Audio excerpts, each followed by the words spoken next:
If you want to pay with Revolut Card on iPhone, here's a step-by-step guide on how to do it. First of all, download the Revolut app from your App Store or Google Play. Now what you're going to do, you're going to open up the Revolut, and as you can see, the Revolut is unavailable in my region.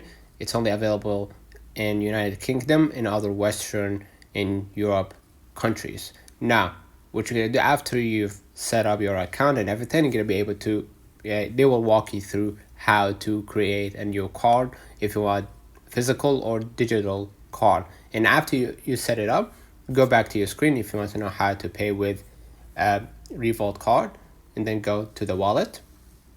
And then what you're going to do, click the plus button at the top right.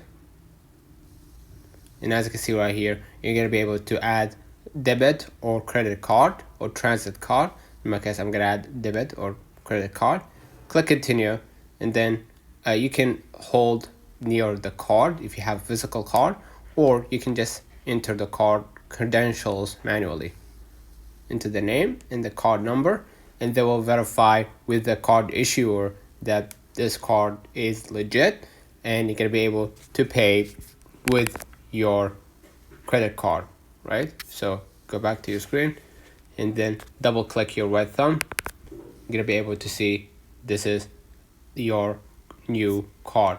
That will be your Revolut card. So let me know in the comments if this video helped you. Don't forget to like and subscribe. Thank you for watching.